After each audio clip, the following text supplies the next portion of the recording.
Hello बच्चों, विद्या वाहिनी channel में आप सबका स्वागत। मैं संजीवनी शिंदे आज लेकर आई हूँ आपकी पाठ्य पुस्तक लोक भारती से कविता क्या रह। निर्माणों के पावन युग में, कविता का नाम है निर्माणों के पावन युग में और इसके कवि है अटल बिहारी वाजपेयी। इनकी जानकारी लेने के पहले एक श्रवणीय बात उन्होंने कही है, वो देखेंगे। वसुधैव कुटुंबकम विषय पर समूह में चर्चा कीजिए और प्रभावशाली मुद्दों को सुनाइए। कृति के लिए आवश्यक सोपान, सोपान का मतलब आवश्यक मुद्दे। इस सुवचन का अर्थ बताने के लिए कहे। वसुधैव कुटुंबकम यानी पूरी वसुंधरा एक कुटुंब है, एक परिवार है।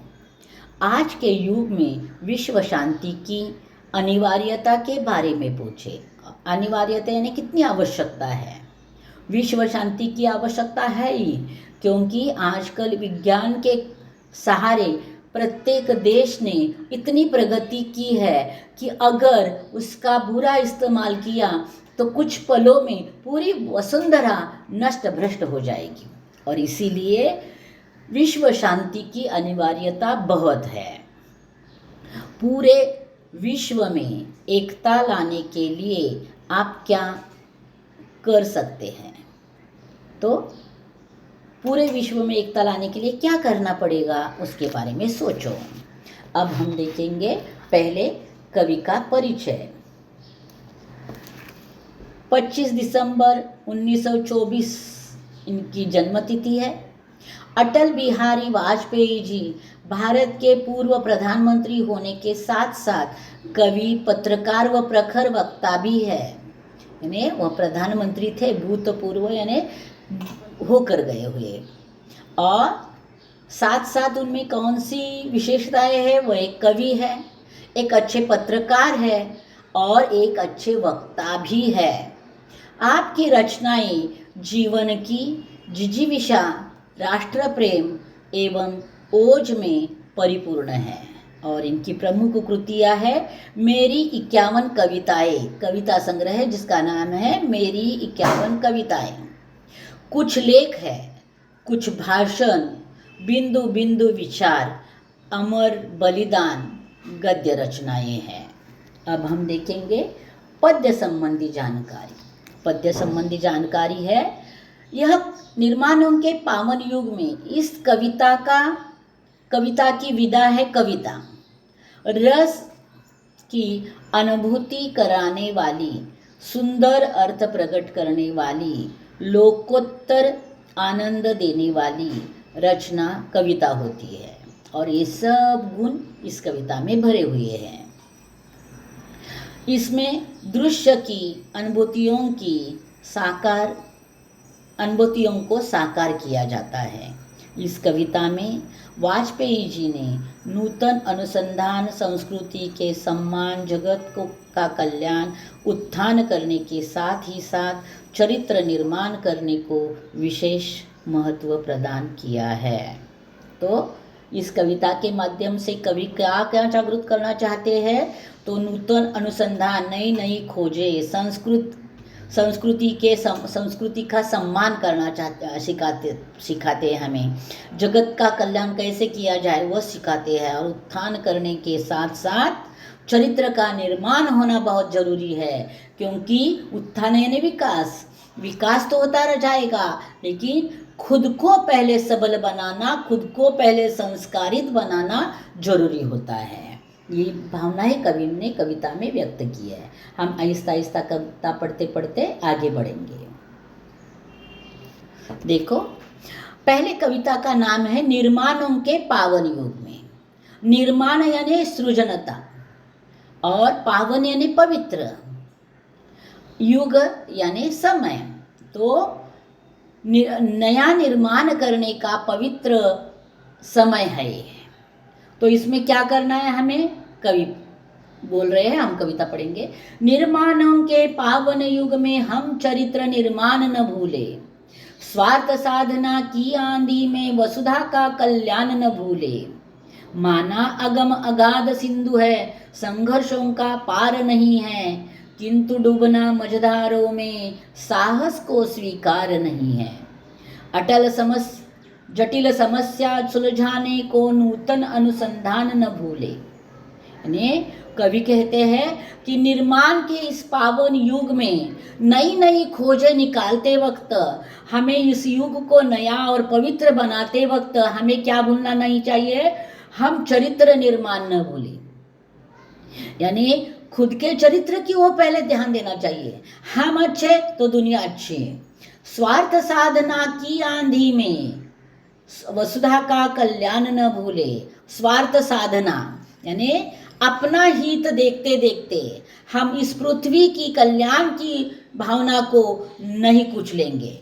तो अपना स्वार्थ पहले देखने के सिवा पहले वसुधा यानी इस पृथ्वी का, इस धरती का कल्याण पहले सोचेंगे और फिर अपना स्वार्थ, अपने स्वार्थ का, अपने हित की भावना को हम फिर दोहराएंगे। तो इसके लिए कवि का कहना है, इस पवित्र निर्माण कार्य में, पवित्र निर्माण युग में हमें अपने चरित्र की ओर ध्यान देना है और वसुधा का कल्याण पहले देखना है, बाद में अपना स्वार्थ देखना है। इस प्रकार पहली दो पंक्तियों का अर्थ है। अगली पंक्तियां, माना अगम अगाध सिंधु है, संघर्षों का पार नहीं है, किंतु डूबना मझधारों में साहस को स्वीकार नहीं है। जटिल समस्या सुलझाने को नूतन अनुसंधान न भूले। माना अगम, अगम का अर्थ होता है अपार, अगाध का अर्थ होता है अथाह, सिंधु है संघर्षों का पार नहीं है। यानी कवि कहते हैं कि सिंधु यानी समुद्र, अगाम है, वो अपार है, वह अथाह है, यानी उसका तल दिखाई नहीं देता। संघर्षों का पार नहीं है। और इस जीवन में, यानी जीवन अपना कैसा है वो बोल रहे हैं। जीवन एक समुद्र की तरह है जो इधर उधर सब जगह फैला हुआ है और उसका तल भी हमें दिखाई नहीं देता है। और हमारा जीवन संघर्षों का पार नहीं है, संघर्षों को पार नहीं किया है। हमारे जीवन में संघर्ष भरा है, संघर्ष करते करते हमें जीना है। किंतु डूबना मझधारों में साहस को स्वीकार नहीं है। यानी लहरों के बीचों बीच मझधार यानी नाव चलाने वाले, नैया चलाने वाले, नैया चलाने वालों को के साहस को स्वीकार नहीं है कि लहरों के बीचों बीच हम डूब जाए। का मतलब यह है कि मझधारों को लगता है कितनी भी बड़ी बड़ी लहरें आए हम उसे टकरा कर आगे बढ़ते जाएंगे। जटिल समस्या सुलझाने को नूतन अनुसंधान न भूले। जटिल यानी कठिन से कठिन समस्या हमारे जीवन में आ जाए, उसे सुलझाना है, उसे दूर करना है, उसे छोड़ना है, तो हम नूतन यानी नए अनुसंधान को नहीं भूलेंगे। यानी हमें जटिल समस्याएं आई है, उन समस्याओं को हम लड़ रहे हैं, तो आगे के उत्कर्ष के बारे में या आगे के विकास के बारे में हमने सोचा नहीं, ऐसा नहीं होना चाहिए। तो नई नई खोजों के बारे में हमें सोचना है और नई नई खोजें हमें निकालना है। का मतलब कवि कह रहे हैं कि अपने आप के समस्याएं हो या खुशी की बातें हो, अपनी अपनी बातों में उलझे मत रहो, अपने देश की ओर देखते रहो। अगली पंक्तियां देखेंगे हम। निर्माणों के पावन युग में हम चरित्र निर्माण न भूले, स्वार्थ साधना की आंधी में सुविधा का कल्याण न भूले। ये दो पंक्तियां तो रिपीट हुई है, तो उसका अर्थ फिर बताने की जरूरत नहीं है।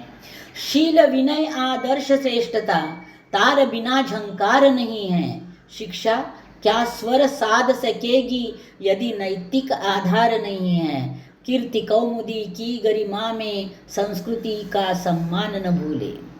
कवि कहते हैं शील विनय, विनय यानी विनम्रता, आदर्श यानी श्रेष्ठ, श्रेष्ठता यानी महानता, और झंकार यानी जो अपने आदर्श, शील यानी चरित्र, अच्छा चरित्र, अच्छा चरित्र का निर्माण करना है। हमें कैसे बनना है, लेखक कवि बता रहे हैं कि हमें शीलवान बनना है, अच्छे चरित्र वाला बनना है, विनम्र बनना है, श्रेष्ठ बनना है, महान बनना है। और इन सब जैसे वीणा में 7 तार होते हैं, वैसे शील की एक तार, विनम्रता की तार, आदर्शता की तार, महानता की तार से हम झंकार उठेंगे, हम जो स्वर हमारे निकल आएंगे। शिक्षा क्या स्वर साध सकेगी यदि नैतिक आधार नहीं है। यानी अगर नैतिक आधार नहीं है, यानी नीति के अनुसार अगर हमारा व्यवहार नहीं है, तो शिक्षा भी कुछ नहीं कर पाती। इसीलिए हमारा जीवन संस्कारमय होना जरूरी है, हमारा जीवन शीलवान होना जरूरी है, हमारा जीवन विनम्र होना जरूरी है। तो शिक्षा के आधार पर हम बहुत कुछ अच्छे इंसान बन सकते हैं। नहीं तो शिक्षा क्या स्वर साध सकेगी, शिक्षा कुछ नहीं फायदा कर सकती, क्योंकि नैतिक आधार नहीं है तो कुछ भी फायदा नहीं है। तो हमारे बीच में नीतिमत्ता भरी होनी चाहिए। कीर्ति कौमुदी की गरिमा में संस्कृति का सम्मान न भूले। कीर्ति और कौमुदी यानी कीर्ति यानी यश, कौमुदी यानी चांदनी, गरिमा यानी मस्त, और गरिमा यानी मस्त, और संस्कृति का सम्मान न भूले। जब हम यश की शिखर पर है, जब हम यश की चांदनी को अपना रहे, यानी जैसे बोलते हैं ना कि इतना मैं बड़ा हो गया हूँ कि आकाश को छूता हूँ, वैसे तो ऐसे में हमें क्या करना है, अपनी संस्कृति का सम्मान नहीं भूलना है, अपनी संस्कृति को हमें याद रखना है। नहीं तो गर्व से फूलकर अगर हमारा व्यवहार बिगड़ गया तो हमारा चारित्र्य बिगड़ जाएगा। यह कविता में कवि संदेश देते हैं। अगली पंक्तियाँ देखेंगे हम। निर्माणों के पावन युग में हम चरित्र निर्माण न भूले, स्वार्थ साधना की आंधी में वसुधा का कल्याण न भूले। आविष्कारों की कृतियों में यदि मानव का प्यार नहीं है, सृजनहीन विज्ञान व्यर्थ है, प्राणी का उपकार नहीं है। भौतिकता के उत्थानों में जीवन का उत्थान न भूले। कवि कहते हैं आविष्कारों की कृतियों में, आविष्कार यानी नई नई खोज, नई नई खोजों में हम क्या नहीं भूलेंगे, कृतियों में यदि मानव का प्यार नहीं है, यानी नई नई खोजें निकाली और उसी के पीछे पड़े हैं, विज्ञान की प्रगति की ओर पीछे पड़े हैं, लेकिन मानव के बारे में हमारे मन में प्यार नहीं है, तो उस खोजों का कुछ भी अर्थ नहीं है। सृजनहीन विज्ञान व्यर्थ है। अगर सृजनहीन यानी रचना, जो हम नई सृजन यानी नई रचना करना, नया निर्माण करना, वह अगर विज्ञान के सहारे कर रहे हैं, सिर्फ विज्ञान के सहारे, उसमें मानवता भरी नहीं है, तो वह विज्ञान की खोजें व्यर्थ है। प्राणी का उपकार नहीं है। अगर हमारे मन में प्राणी इंसान जीव जंतुओं के प्रति उपकार की भावना नहीं है, तो वह विज्ञान का सृजन भी कुछ काम का नहीं है, व्यर्थ है। भौतिकता के उत्थानों में, भौतिकता यानी सांसारिक सुख दुखों की जो उत्थान यानी नया निर्माण है, उन्नति है, प्रगति है, उसको हम देखते रहेंगे, लेकिन उसके साथ साथ कवि हमें संदेश देते हैं कि जीवन का उत्थान भी, अपने जीवन की प्रगति भी हमें नहीं भूलनी है, अपने जीवन की प्रगति की ओर भी हमें देखना है। निर्माणों के पावन युग में हम चरित्र निर्माण न भूले, स्वार्थ साधना की आंधी में वसुधा का कल्याण न भूले। और स्वार्थ साधना की आंधी में वसुधा का कल्याण हमें भूलना नहीं चाहिए। यहाँ यह कविता पूरी हुई है बच्चों, कविता का स्पष्टीकरण पूरा हुआ है। अब हम देखेंगे कविता का लेखन कार्य। पहले शब्दार्थ है वसुधा पृथ्वी, अगम अपार, अगाध अताह, मझधार, लहरों के बीचों बीच। कौमुदी चांदनी भौतिकता सांसारिकता उत्थान उन्नति। अब हम देखेंगे कल्पना पल्लव जो पेज नंबर 37 पर है। भौतिकता के उत्थानों में जीवन का उत्थान न भूले। इस पंक्ति को अपने शब्दों में स्पष्ट कीजिए। जैसे सरल अर्थ लिखना है उसी प्रकार। आजकल मानव भौतिक सुख के पीछे इतना उलझा है कि इंसानियत का नाता भूलता जा रहा है। आपस का प्यार, आत्मीयता, भाईचारा, लगन को छोड़ता आगे बढ़ रहा है। भौतिक सुख से मानव ऊपरी सुख पा सकता है, लेकिन आत्मिक सुख और शांति उसे जीवन उत्थान से ही मिलती है। इसके लिए मैंने एक उदाहरण दिया है आगे। एक व्यक्ति अपने पैसों से मुलायम गद्दी खरीद सकता है, लेकिन नींद मन की शांति से ही मिल सकती है। इसीलिए यह सही कहा है कि भौतिकता के उत्थान में जीवन का उत्थान ना भूले। अगला है देखो अपने पेज नंबर 38 पर है संभाषणीय स्वतंत्रोत्तर भारत की इतिहास के बारे में चर्चा कीजिए। तो मैंने हर 1-2 साल में क्या क्या विशेषता घटी है वह लिख कर दिया है। पढ़ो एक बार। पढ़ रहे हैं हम। देखो 1961 भारतीय सैनिकों ने गोवा, दमन और दीव में के पोर्तुगाल क्षेत्रों पर कब्जा कर लिया। 1962 में चीन भारतीय युद्ध छिड़ जाता है और जो चीन के निर्णायक जीत में समाप्त हो जाता है। 1965 भारत पाकिस्तान युद्ध छिड़ा गया।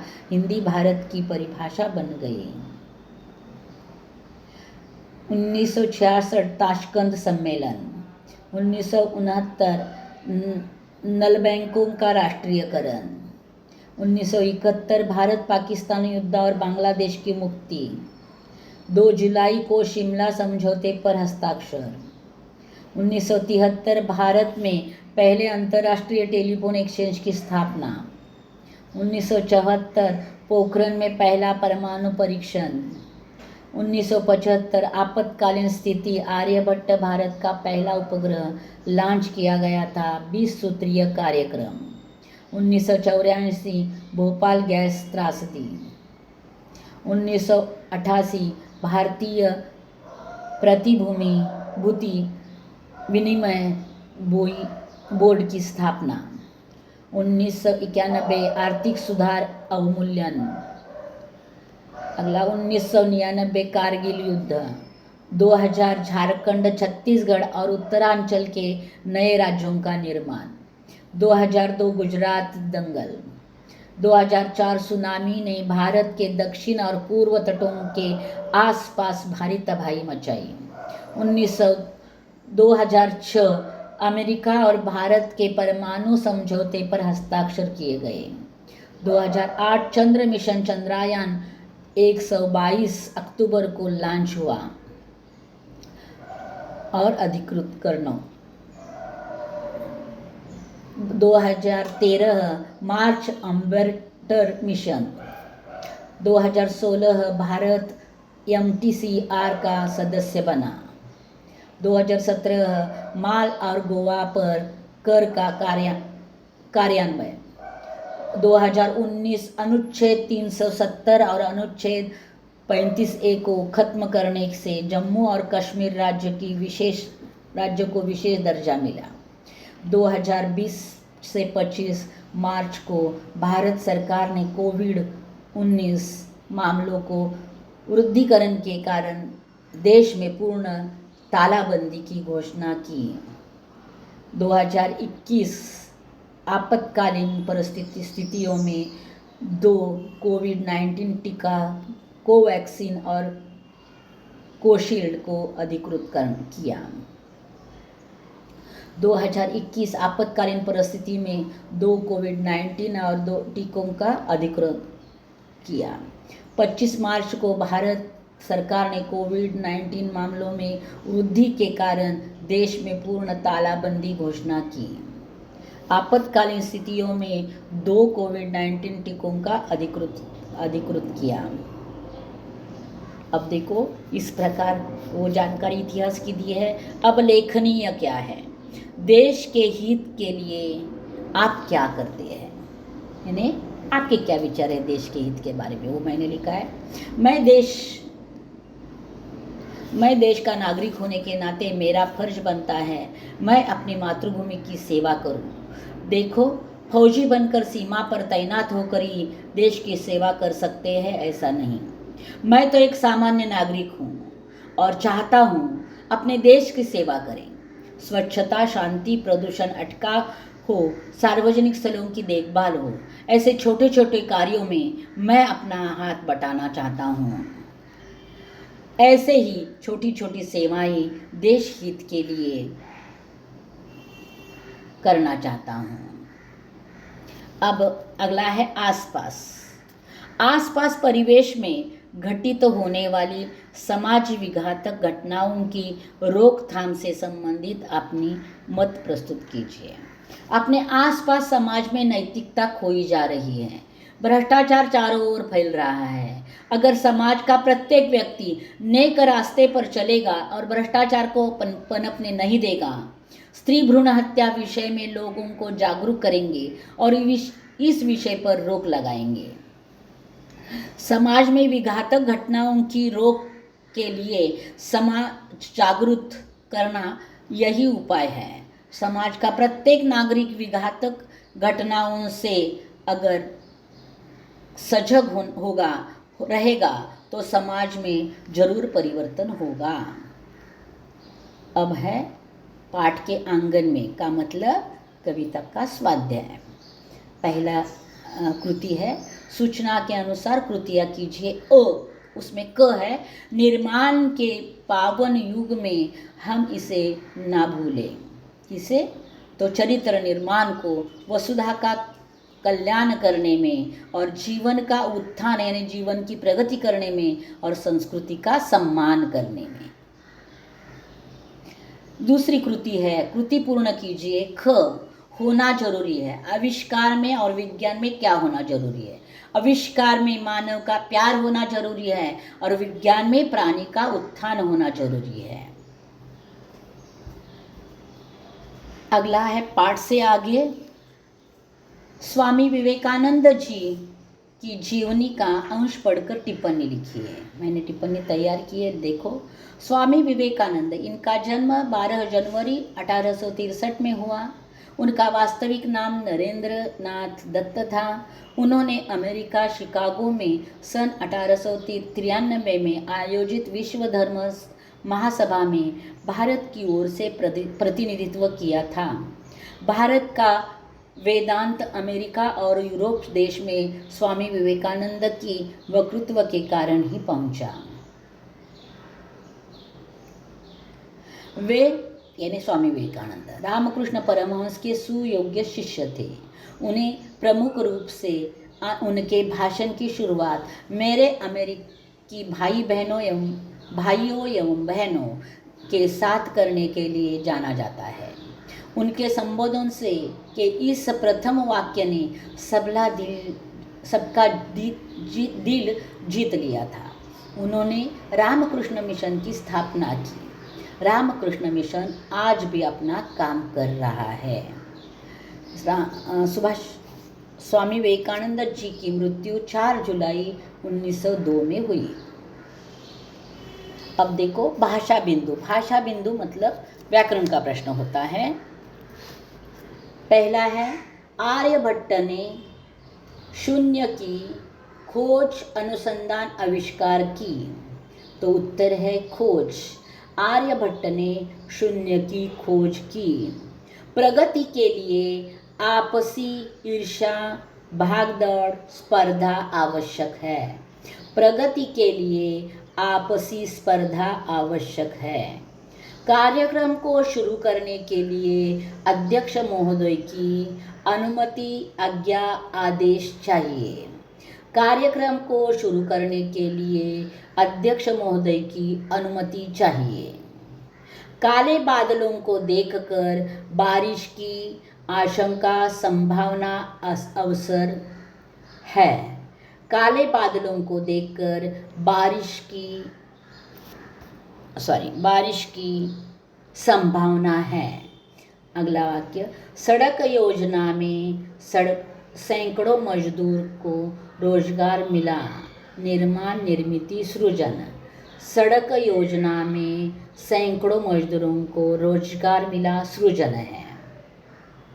अब देखो रचना बोध मैं कभी देती नहीं, क्योंकि यह कविता पढ़ने के बाद आपने क्या सीख ली, आपने अपने जीवन के लिए क्या सीख ली, ये प्रत्येक को अलग अलग लगता है। तो हर कोई रचना बोध अपना अपना 2-3 वाक्यों में लिखेगा।